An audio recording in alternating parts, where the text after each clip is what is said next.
Alright, you guys, I would say welcome back to Pet Sim 99, but this isn't a Pet Sim 99 video. There's going to be some gameplay in the background of Pet Sim 99, but that's just for filler. I actually want to change the subject for once and talk about some other stuff that's been kind of bothering me and things I've been thinking about lately. I've got 2 kids, as you guys may know. Well, actually, technically I have 3 kids, but one is estranged. I haven't seen him since he was 6, and he's now going to be 21, coming up soon, February, which is pretty wild. I don't know how to contact him. I don't know where he is. I have no phone numbers, no nothing. It's really frustrating. But he's a Gen Z. My other 2 are Gen Alpha. And Gen Alpha is kind of what I wanted to talk about, and like what we're supposed to do with them, because the future isn't looking so great for them. It's not looking great for any of us, but especially for them, because they're the ones who basically are going to inherit the crap from the millennials and the Gen Zers. We inherited from, I'm a millennial, I inherited from Gen X and from the boomers. My mom was a boomer, and I'm barely a millennial. I'm like, I was born in 82, which is the beginning of the millennials. So I kind of identify with Gen X a little bit, but technically I'm a millennial. So, but that's not really the point. The generation gap is irrelevant. What is relevant is it's kind of like what we're supposed to do with the future that we're building for our children, and I'm pretty concerned about it. There's a lot of stuff easily accessible on the internet, on streaming services like YouTube. YouTube Kids is a whole mess. It's pretty scary, actually. I mean, you have to either be monitoring your children 24 hours a day when they're online, which is, we all know, isn't really possible, because if we're monitoring them online, then we're not online, and that doesn't make sense. We have to be online ourselves, right? As adults, we all must be online all the time. I know I am. If I'm not listening to music that I downloaded on my phone from YouTube, I am playing games and watching stuff on YouTube, learning stuff. But I don't really have a good answer for what to do for our kids. I feel really actually kind of bad for them in a way, because the earth that they're going to inherit is going to be almost a type of hell, and that's really kind of not what I wanted to, like, that's not the legacy I wanted to leave my kids. I never expected things to change as fast as they did. When I was growing up, it seemed like it took forever for them to come out with anything new. Now it seems like new is all that matters. The newest, the bestest, the latest model. If we don't have the newest, the latest, the bestest model, then you're behind and you are missing out. And what is up with this FOMO, missing, fear of missing out crap? This is crazy. I mean, missing out, you don't know you're missing it, and if you don't know you're missing it, I mean, that's the thing, that you can't miss something that you're unaware of.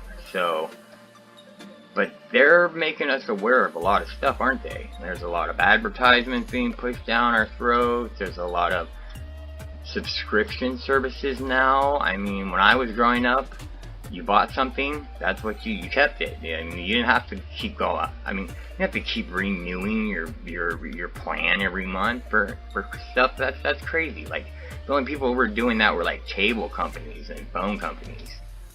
But other than that, like, I mean, even the early days of the internet, we didn't really use subscription services. Like, we actually, me and my friend, we pirated so much stuff off of torrents. I'm sorry, not eBay. Torrents, like, what was it? Oh, LimeWire, I think is what my friend used. And we used his parents' computer, so it wasn't in our name, and we just transferred all of it to an external hard drive, so we could carry it around and plug it in wherever we go. which was pretty cool. But I mean, we would never think of spending money on a monthly basis for for everything. It's crazy. Everything wants you to have a subscription. All these new games coming out for the consoles. I don't even play console games anymore because of the subscription services that they want you to have with each individual game, that's just wild. That's just wild. I'm not spending that kind of money on a game. I mean, unless it's like this game, I spent quite a bit of money on. I bought all the game passes. Let's see, where are the game passes? I think they're in here. Yeah, see, I own all of these game passes. Double Star Lucky. Then this crap wasn't expensive. This was like, I probably spent close to $300-400 in this game to get all these passes, all Super Drop, VIP, Magic Eggs. I've spent some money on eggs. I spent some money on the Forever Pack. You know, I messed around. I may have bought one of these. I may have bought some hoverboards. Maybe some of these boosts. You know, it's not. But the thing is I'm playing with other people. A lot of these new like single player games also have subscription fees, and I think it's kind of weird because I would never play a single player game and like pay them for every month for a game that, I mean, for what? I mean, I don't understand. If you're making a single person role playing MMORPG or whatever, like, why do you need, what do I need to subscribe for? Why are they putting content, all the content is being blocked by a paywall? I mean, a lot of content, most content nowadays is blocked by some kind of paywall, which is just, it's wild. It's not something I've ever seen, and I understand why. You guys understand why everything has a subscription service now, right? Why you can no longer just purchase things and keep them, and that's just be the end of it. You know why? Because here's the thing. I don't know if you guys know about the light bulb cartel or anything about that, but back in the day, they had light bulbs. They had invented a light bulb that would pretty much last forever. I mean, your whole life, basically. You could buy one light bulb and it would stay lit and working and functioning properly for as long as you were alive. I'll try to find a clip or a picture of this, but there's this fire department, and I'm not sure what city or state, but they have the world's longest running light bulb, and it's been running for, oh gosh, I don't know how long. It's like decades. I mean decades. I'll have to look up. I'll get the information. I'll throw it up on the screen. But because of this, the light bulb industry said, they all got together, all the different manufacturers from all over the world got together, and they said they made like a little cartel, a light bulb cartel, and the whole goal was to make the light bulb not last as long. Why would they do that, you say? I mean, because if your light bulb is going to last your whole life, you're not going to come back and buy another one. And that was the problem, was they were selling light bulbs, but the next year nobody was buying them because they didn't need them, because the light bulbs were lasting the entire year. So and that's the problem, is the sales kept decreasing year after year. So this cartel of light bulb manufacturers from all over the world got together, and they purposely started breaking down how long the light bulbs would last for, so people would have to come back and buy more every year. They've done this with several textiles, like stockings, nylon stockings. These things were super, super strong. Nylon, I mean, women went crazy. Everybody wanted these stockings, but they actually found ways. They had the people who, testers and stuff, and people in quality control, find ways to manipulate the product so that it would break down faster than it originally would have if they hadn't messed with it. So, I mean, and that's basically what's happened. Now it's gotten even worse with subscription services, because with a subscription service, you're guaranteed income every single month. Every single month, that fee is gonna, come up, and you're gonna have to pay it. And if you don't, well, then there goes your service.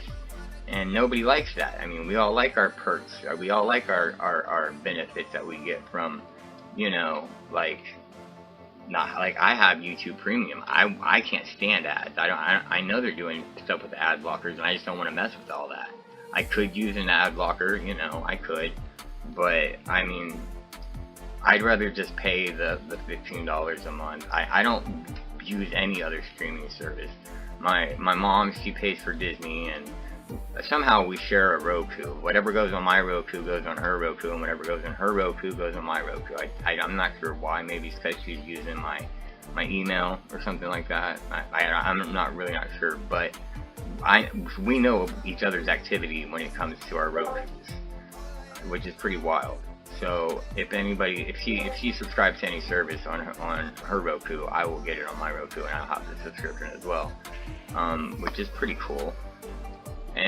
But the only one I'll pay for is YouTube, because I'm getting sick of watching movies. I've seen so many movies. I'm 42 years old. I've seen a lot of movies, and I used to watch movies all the time. But now I'm in this whole like learning curve thing where I just want to learn as much as I can before I kick the bucket, I guess. Because I mean, learning was fun when I was a kid, but it wasn't very important to me. I didn't see the reason for learning stuff like math and science and, you know, philosophy. I mean, I've always been interested in philosophy. Philosophy is one of my favorite subjects. But the only thing, I was going to go to school for philosophy, but there's only one problem. Once you graduate from being as a philosopher, the only field you can go into is teaching philosophy, which is cool. But I didn't want to teach. I wanted to just be a philosopher, and I don't think I needed a degree to do that. So I became one of my own, and I started forming my own opinions and my own ideas and my own concepts and my own type of spirituality, I guess you could say. And I want to talk about one of the first really, really prominent, intense experiences I had when I was growing up as a teenager. I think I was about 19, maybe getting ready to turn 20. And I was working in Arizona for a company called Rhino Staging. I don't know if you're familiar with it. I'll put something up on the screen here. Rhino Staging is a stagehand company that basically is in-home and deals with any kind of concerts or corporate venues that want to put on a show or you do video or whatever. I mean, there are two different types of work when it came to Rhino Staging. There was the actual concerts, like for example, my first concert, Britney Spears, 2023 Dream Tour. I walk in the arena. It was called America West Arena. I think it's Bank One Ballpark Arena. I don't know. They named it Chase Arena. I don't know what they renamed the arena, because I don't work there anymore and I don't live in that state anymore. That's not the point. The point is, when I walked in, all I saw was a bunch of chains hanging from the ceiling. And I mean, the ceiling was like 300-400 feet up in the air, something crazy like that. And I'm like, what is going on? This looks horrible. This looks like a freaking mess. I mean, there were all these points all over the ground and just these motors with chains hanging on attached to them, just all hanging from the ceiling. I was like, what is going on here? But bit by bit, I saw, they told me I was going to be humping deck, is what they called it. Basically, I was building this chick's stage, Britney Spears' stage. And they said, if you can do this, then you're going to be good at a Rhino. Yeah, you're going to be a good at Rhino if you can build the stage. Well, building the stage was hard. The first couple pieces that come off of the pile are pretty easy, but there are these beams that go up. Let me see if I can find something and put it in here. There's these beams that go up on the side, and inside are stacked little squares.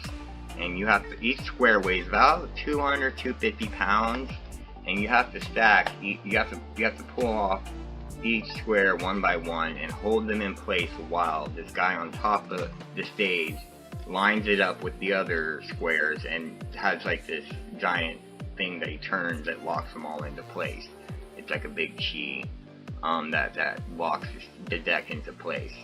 So me and 3 other men were picking up these squares one by one, and it was fine first 3, 4, but as you get further down, you have to pick it up over what's holding them in place, and it gets very, very difficult because you have to, you're working with 3 other people who are not very coordinated and don't want to communicate properly.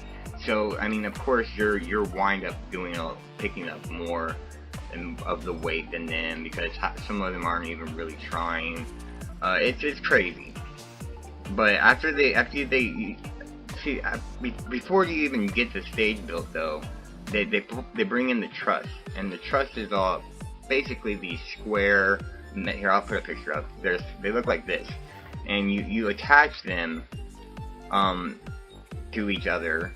And there's a layout that you have to follow, that the roadies, the guys who are from the concert, they know what's going on. Okay, the roadies from the concert, and basically you get put with one of these roadies, and that's who's your boss for the day, and he tells you what to do and where everything goes and how to do it and how to put it up. So they tell you where to take all the truss. You put all the truss together, and then you attach those chains that I was talking about that I saw hanging down from the beginning to these truss. Then they pull the truss about a foot, 2 feet, maybe 3 feet off the ground. Then they stop. Now you lay all the lighting. All the lights go on. All the lights that are going to be used for the show go on. And let me tell you, I didn't like lights. It's also called electrical, because lights get hot. Lights burn. I like doing sound. You know why? Because I've never been burned by a speaker.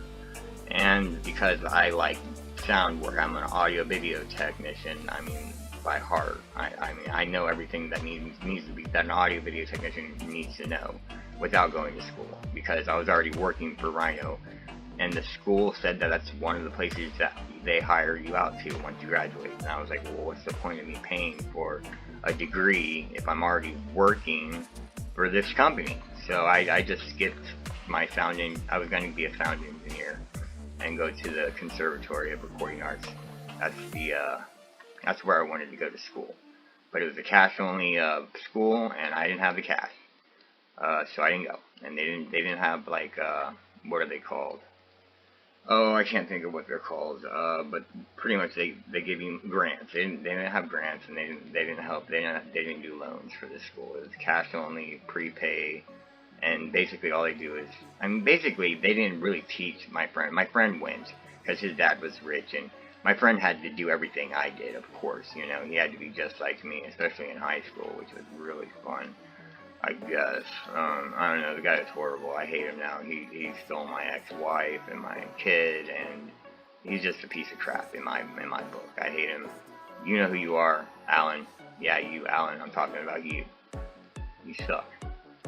You were not cool, and you stole my life. You wanted to be me so bad that you had to steal my wife and kid. Good job. See, I was a DJ in high school. So was he, because I was. I sold ecstasy in high school and went to raves, so he started doing that too. I used to throw parties at my house and DJ for my friends, so he had to do that too. But he always did like the cheaper, crappier version of what I did. Like me, my turntables, when I DJ'd, I had 2 Technique 1200 3s. These things are amazing. I'll throw a picture up. These are the best turntable. I mean, I don't even know if they've changed it. I'll look and see if they have any models, but I wouldn't think so. This thing has a quartz crystal in there, which means it keeps perfect timing. Perfect timing. So once you've got the beat matched, the beat stays matched. It doesn't go on, it doesn't go off, it doesn't slip. See, cheaper, less quality turntables, they do something that's called slipping. And what happens is the turntable just will slow down randomly or speed up randomly or whatever, and the timing will go off. So you're constantly having to monitor these things and be speeding it up, slowing it down, speeding it up, slowing it down. And it's just a pain in the patoot. But not with my Technique 1200 3Ds. These things are awesome. These things, I mean, once it's done, it's done. It's matched, it's matched. There's no having to go back and do it over and over and over. I mean, there's no standing there and messing. I could mix two records together, and if I knew how long the mix was gonna last, I could walk away, go smoke a cigarette, go smoke some weed, whatever. You know, I mean, I'm a DJ. I mean, that's what I did. I also got to DJ at some bars when I was a kid. I was 19 and I got into these bars with these 17, 18-year-old girls from high school, and it was fun. It was fun. And we were getting hella drunk, like it was totally illegal, but I didn't care because I was DJing for this band afterwards. After they were done playing, I was like the closer. And I wasn't DJing like electronic music either. I was DJing old classics and old classic rock, you know, like, you know, Led Zeppelin, stuff like that, you know, like stuff that like I had on records. See, the guy I got my records from, he was the DJ at Skateland. And I don't know if you guys ever heard of Skateland, but basically it's a roller skate rink, and that's all it is. I mean, I think they might have a bowling alley. Like here where I live now, we have a place called Leisure World. It's a bowling alley on one side, it's a skate rink on the other. It's kind of like all combined in one. There's a little arcade, there's places to shoot pool. It's pretty awesome. But, I mean, that's not here or there. Let's go back to building this concert. So after you're done building the truss and getting the lights in, you got to lay all the cable for the lighting. Because you got two types of cable. You got electrical, which comes SOCO cable, is it's called SOCO. I know it sounds crazy, SOCO, SOCO cable. And they would tell you to get the SOCO Cadillac. That's what all the boxes are called. All the boxes that they keep everything in, they're all called Cadillacs because I guess they're black and square. Yeah, I know, real clever naming there. Great job, guys. Go get that black Cadillac. And it's like, oh, which one? There's 100 black Cadillacs. Oh, get the one that says SOCO on it. And I'm like, okay. And SOCO is the biggest, heaviest, thickest crap cable you'll ever deal with in your life. It is not fun. Pulling out a whole Cadillac of SOCO cable and laying it on top of truss is not fun. It is not fun at all. So that's another reason I don't like lighting.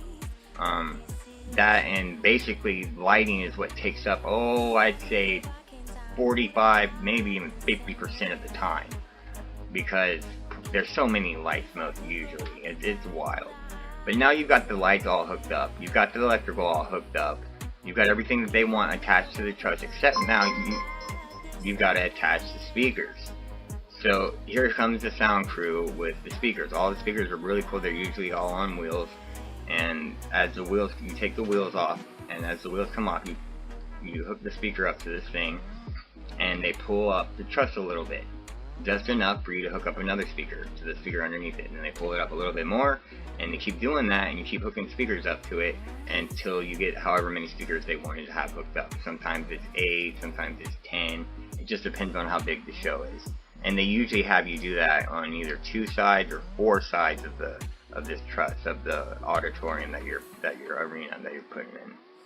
And then once you've got everything set up, they pull the truss all the way up into the air, turn the lights on, and you don't even know it was there. The chain's gone, the truss gone, the lights on. You can't see them. The speakers, you can barely see them. It's almost like all that work you did was for nothing. For nothing, because nobody even knows you did that. So that was a little bit defeat, a little bit, I guess. But it's okay, I mean, because after that, you get to build the stage. That's where I came in my first day. I had to wait for them to build all this truss and stuff, which they had me helping put that together, of course, and hanging lighting. They actually had me doing multiple stuff, but once it came to building the deck, that was when it got really hard. But I did get the deck built. And once the deck was built, I thought I was done. I mean, what else could there be? Well, Britney Spears' Dream Tour 2003, I think it was? Yeah, 2003. She had a waterworks display going on her stage, where she had like a water show thing going on. I've never seen a concert do this since, before or after, in the whole 10 years I set up concerts, I never saw anyone else do this. Also, she had more semi-trucks of crap than any other band I ever did. We had 17 semis to unload. 17 full semi-trucks to unload for this chick's concert. and I'm crawling under her stage laying plumbing. I'm like, what is going on here? This is, I mean, this was wild. I had no idea what was going on. But by the time I was done, I was worn out. But I lasted, and that I made the cut, and that's what mattered. Is I didn't quit. I kept going because I really wanted that job, and I really did like that job, and I did that job for a very long time, and I really enjoyed it. It was really cool to feel like I was a part of the music industry, like I was part of the scene. Like, without me, it wouldn't have happened, maybe, you know, like without my contribution, like it wouldn't have, you know. But of course that's not true. They would have found someone else to do my part. But still, it was fun to be contributing and be a part of that industry. But it's a very rough industry because it's very cutthroat and it's very deterministic. And if people don't like you, and if you don't make the right friends or do the right things or say the right things, they'll blacklist you. They never really fire their employees. They just stop calling you and scheduling you. Because the way I had to get my work was I had to call and get it scheduled. I had to call, and I'd call the main office and be like, are there any concerts today or coming up this weekend? Or if I'd be driving in my car and hear on the radio, oh, a concert at this and this arena, I'd be like, oh, that's one of ours. And I'd call my company and say, hey, I want to work on this particular concert. And they'd either say yay or nay. For 10 years, I got yays, but then I started getting nays because of smoking weed. Because I smoked marijuana on my break in my car. And this is crazy. I don't know how this is possible, but this is a 10-story car garage. I mean, 10 freaking stories of parking spaces, okay?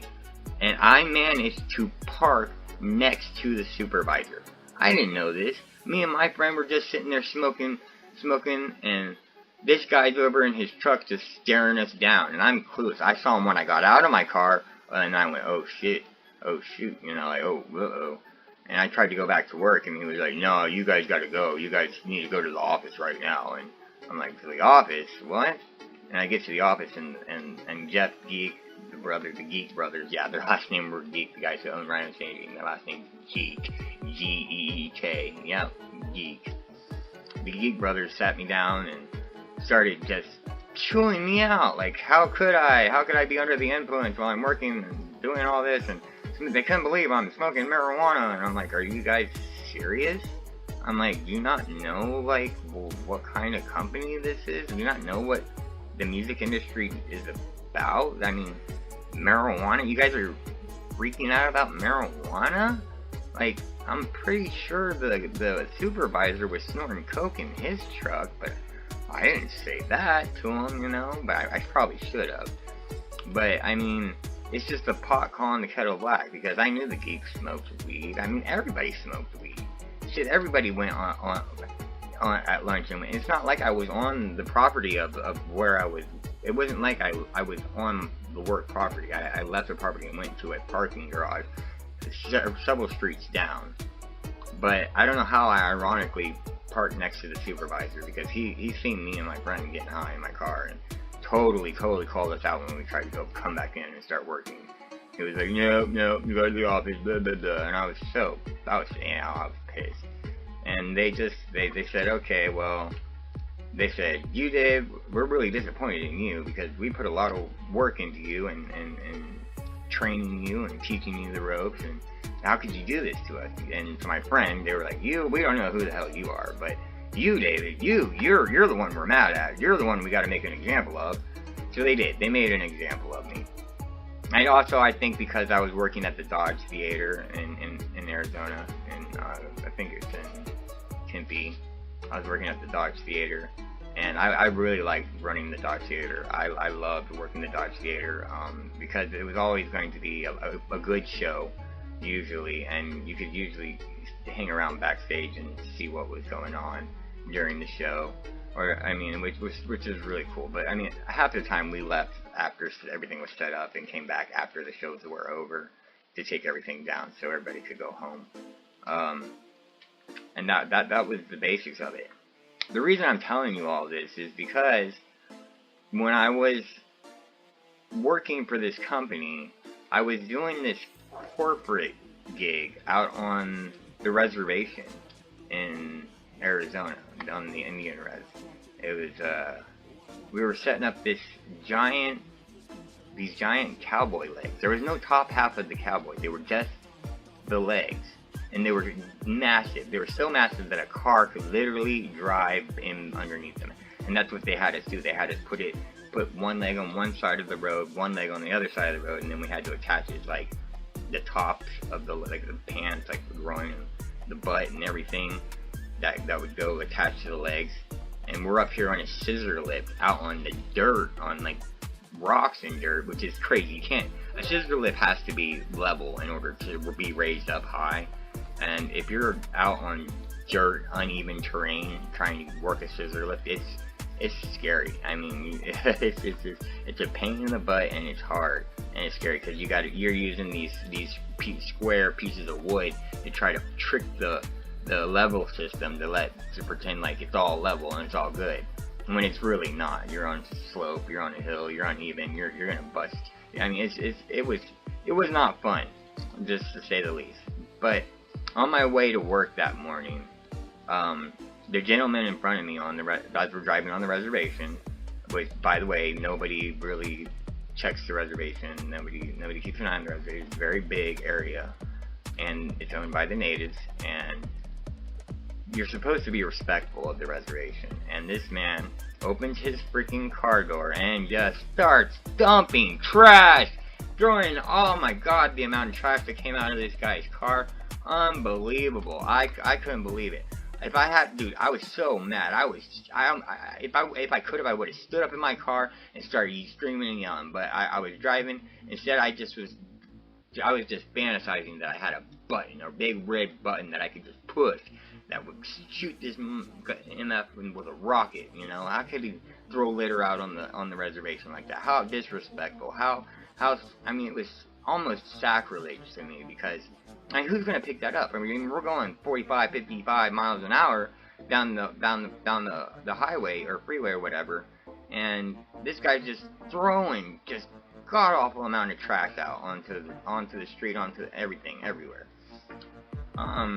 But after I got off work, I decided I needed to go meditate and commune. And when I used to meditate and commune as a kid, I would use something called Salvia divinorum. I read about it in the newspaper when I was 18 years old. And I read that it wasn't illegal, and they were having problems making it illegal because they couldn't figure out how it affected the brain. And according to their scans and everything that they knew about science and everything, it didn't affect the brain. And I was like, huh. So I asked around my friends, hey, have you guys heard of this stuff, the Salvia divinorum? And one of my friends brought me some 7X, and I tried it, and it was interesting. It was different, and I liked it. But I quickly I told my friend who worked at a head shop called Headquarters, Tempe, Arizona. Shout out to Headquarters, about this drug, and told her that it was legal. And I was like, you know, I gave her some of what I had and said, try it. She goes to her boss, who's the owner of Headquarters, and tells him about the stuff, and says, we need to start ordering this for people. So they did. They started ordering this crap. And as far as I know, they were the first head shop in Arizona to sell the salvia. But she got me some special salvia that she kept under the desk. It was a 40 extract, and the brand was called Ecstasy. There was actually a little butterfly. I can remember so clearly a butterfly that was popped. It was like it was a cutout of the cardboard a little bit, and you could see the plastic baggie inside with the salvia extract in it. Now, I had never had an extract before, so this was going to be like really intense for me. It was a 40X. I mean, they had 5X, 10, 7X, 10X, 15X, 20X. But then they had 40X under the counter. If you knew about the 40X, You had special requests and stuff. The 40X is no joke. It will blast you off. See, Salvia divinorum is from Oaxaca, because it's native to Oaxaca in Mexico. And Oaxaca, there aren't roads that you can't drive into Oaxaca. If you want to go to Oaxaca, you're going to be hiking your happy ass in there. You better get a backpack, some bottles of water, and some hiking boots, because that's how you get to Oaxaca. I mean, you can drive and get pretty close by driving, but you're not going to get into that you're not going to get anywhere near there without hiking through some terrain. But the natives there, they call salvia binding the path to the heavens, which I didn't understand until this afternoon.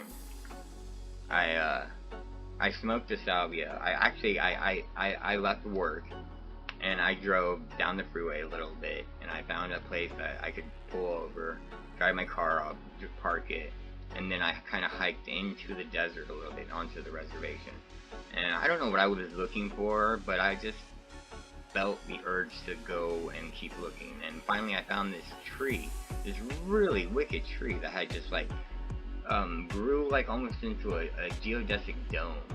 And I sat at the base of the tree, and I was completely covered, protected, I felt, almost by this tree. So I felt very relaxed, very safe, very in my zone, like. And then I took this hit of salvia.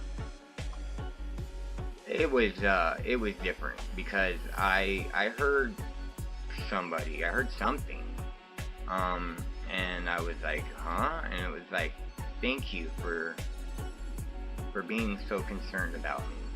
And I was like, wait a minute, what do you mean? And it was like, I know the trash thing made you mad. I was like, yeah, it made me mad. How do you know that? I mean, this is weird. And then I heard, it's okay, I'm gonna die too, anyway. And I was like, what? It says, look, we all live, we all die. My lifespan, for me, is pretty short. But to you, it may seem very long. But for me, I will die too. So I want what you all want. I want to be remembered. I was like, wait, what? Whoa, because I was very, very environmental, like activist, like a tree hugger almost. But here I am talking to, I guess, what was Mother Earth, it seemed like? Gaia, I don't know, the spiritual embodiment of the planet. And it was telling me that it's gonna die, and that it's scared of death too, and it wants to be remembered? What? And that's what it said. It said, go ahead and use all my resources. Go ahead and deplete me of all my minerals and whatever. Take all the oil out of my body. Take the blood from my veins. Take my heart, you know, all the diamonds, all the gold, all the silver, all the precious metals you want. Take it all, because it doesn't matter in the long run. In the long run, I'm dead too, just like you. But I do want to be remembered. Can you help them remember me? And I was like, remember you and them? What? I mean, I'm still trying to figure out what this all meant. I mean, to me, it seemed like the planet was trying to tell me that it wants to be immortalized somehow. Like we have immortalized many of our people in our history. The famous people in our history. I mean, our planet is probably pretty famous in the galaxy, in the cosmos. If you think about it, there's a lot of activity going on this planet, and it's pretty wild. But I get where Mother Earth is coming from, how she wants to be remembered. She wants any entities that may exist to know that she was here, that she existed, that she was alive, that she had a rich life with all of this that happened, all of this history, all of these weird things called humans, all these different species of animals, all of this plant life, all this fauna, all this life that took place on this little rock out in the middle of nowhere that's in the habitable zone of our solar system, which is just luck. It's luck.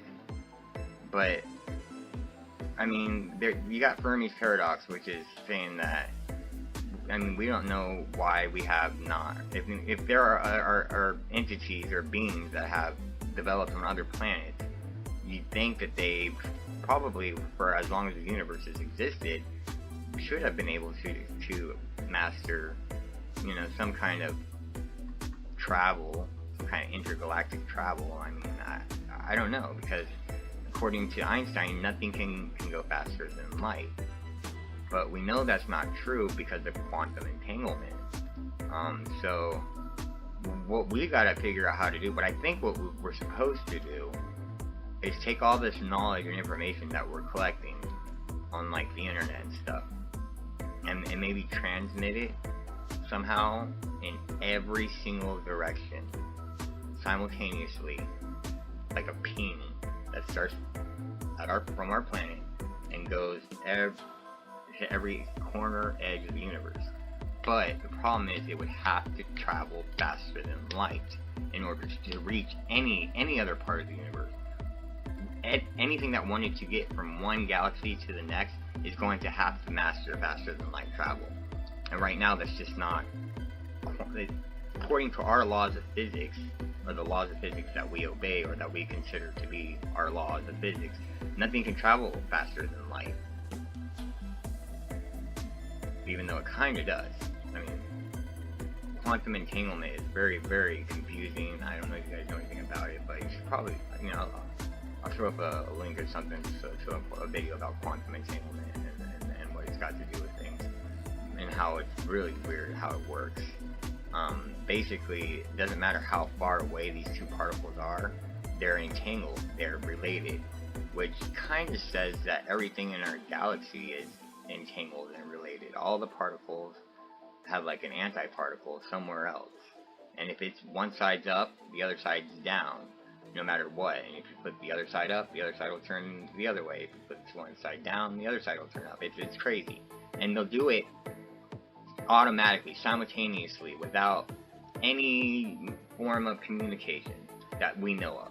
Somehow these two particles are entwined intricately, even though they could be particles from billions and billions and billions of miles away in a galaxy so far away that it would take millions of years for the light to reach us. Yet these particles that we can they've done experiments. But that's the thing about quantum entanglement in this experiment. They call it spooky action at a distance. And it's what drove Einstein crazy. He said that he with his theory, he's like, this can't be real. That's just not possible. Nothing can travel faster than light. So, but they found out that it does. But the problem is that once they did this experiment that proved it, they weren't able to repeat the experiment, even though they tried 3 times to get the same thing to happen. Are all my super chews gone? I think I just used all my super chews. I'm kind of not happy about that. I had a bunch of the blue ones. Have I been using the blue ones? That's crazy. Well, I have some in this box, I think. Which one? Yeah, here, pull this out. Take. I'm gonna have to slow down on using those blue cubes. Anyway, so back to quantum entanglement, spooky action at a distance, and traveling faster than light. We've got to master this. You scientists need to figure out how to transmit data from one place to another without there having to be time in between. It needs to happen like now. Like when we ping this signal that has all of our information, we need to be careful what we're sending out there, because the internet is depraved and has things on it that I'm not proud of. Things of, as a species, I think we should be very ashamed of. And it's sad because we've fallen so far from what we should have become. We're regressing. We are becoming idiocracy. I don't know if any of you guys have seen that, but I mean, you know, Bronzo, it's got electrolytes. It's what plants crave. I mean, look, I swear to God, it's Logan Paul to a T. It's got electrolytes. He's got electrolytes. It's like, bro, nobody wants your electrolytes. I mean, I don't know. I think crime is ass crack. I've tasted crime. I think it's horrible. I think it tastes like crap. I hate artificial sweeteners. I like sugar. I'm sorry. Sugar might put calories on you, but I'd rather burn calories than get cancer. Cancer is a lot harder to get rid of than fat. I'm sorry. I just disagree with Lunchly altogether, because Lunchables are horrible for you in the first place. Why would you even try to make something similar to something that's so horribly bad for children? Like, Lunchables should be I can't believe that. I've heard that they're even selling Lunchables in the schools now, which is wild. You can't be selling Lunchables to, or giving Lunchables to school children. I mean, if their parents do, that's bad parenting. That's lazy parenting. I mean, I'm so concerned about the stuff in our food, it drives me crazy. But that's not the point of this. I'm gonna try to wrap this up. The point of this is, I need suggestions, comments, feedback, any ideas you guys have on how to proceed with this request from our planet, I guess you could say. This is I don't know why the planet asked me to do this, because maybe it felt like I would be. I don't know. I don't know why. I didn't choose this. I didn't want this, but somehow I'm intricately a part of it, and it's intense. So if you guys have any ideas, please let me know about this, because I think it should be the #1 priority of our species at this moment, because I don't think this species has much time left. I think things are about to get real bad real fast, and I think people are very unprepared for the future. That's what I'm going to be talking about more, is the future of our species and where we're heading, and the direction, the path that we're following right now. I want to talk more about that. So if you guys like this and want to hear more like this and like this video, just give me a like, and yeah, I'll see you in the next one. Peace.